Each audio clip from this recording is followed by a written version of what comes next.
Hey, so we have an update on the $5,000 Doge Refund Check, and this might just change how people see it since our last date. The conversation around this has picked up steam, with more details coming out about what this refund actually is.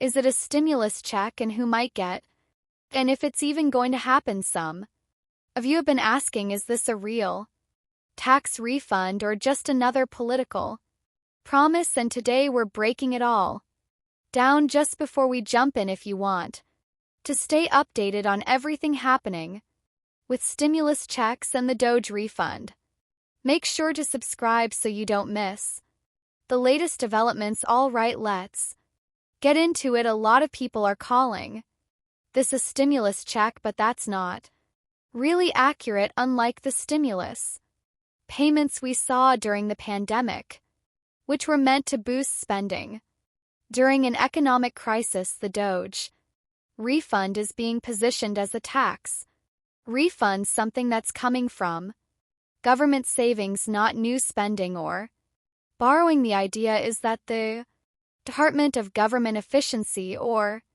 Doge, would find ways to cut wasteful spending and return 20% of those savings directly to taxpayers. James Fishbach, the guy behind this proposal, estimates that Doge hits its $2 trillion savings goal, $79 million. Taxpaying households could get a $5,000 check, but here's the catch. So far, Doge claims to have identified $55 billion in savings, which is still a long way from the $2 trillion needed to fully fund these checks. And that brings us to the big question: who would actually qualify? If you remember from our last video, this refund would only go to taxpaying households, meaning if you don't file federal income taxes, where you get back more than you pay in, you likely wouldn't qualify. That means many lower-income Americans and retirees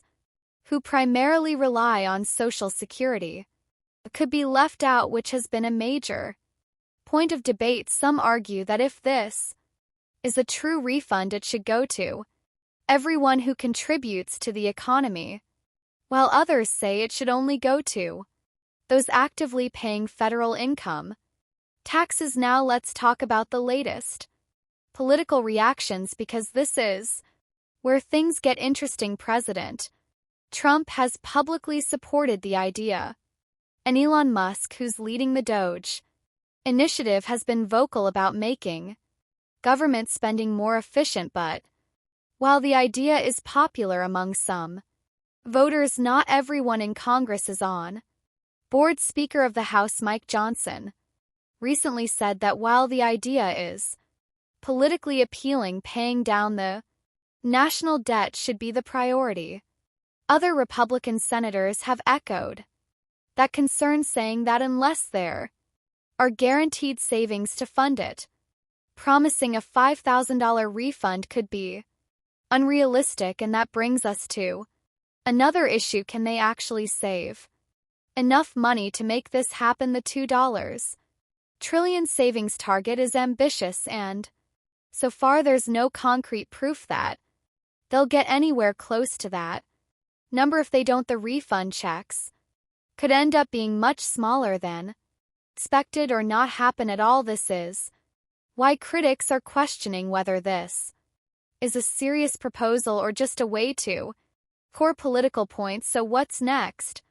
Fishbach has been pushing hard for this plan, meeting with lawmakers and making media appearances to build support. He recently said that a bill to make the Doge refund official will be introduced in Congress soon, but no one has confirmed when that will happen. Even if it does, it would still have to pass through the House and Senate, which could take months if it even makes it that far. The bottom line right now, the Doge refund is still just a proposal. The idea is gaining traction, but there are a lot of obstacles in the way until there's a bill, actual savings, and approval from Congress. It's not something you can count on just yet, but what do you think? Should the government prioritize returning money to taxpayers, or should they focus on paying down the debt first? Let me know in the comments, and if you found this breakdown helpful, don't forget to subscribe so you don't miss any future updates. Thanks for watching, and I'll see you in the next one.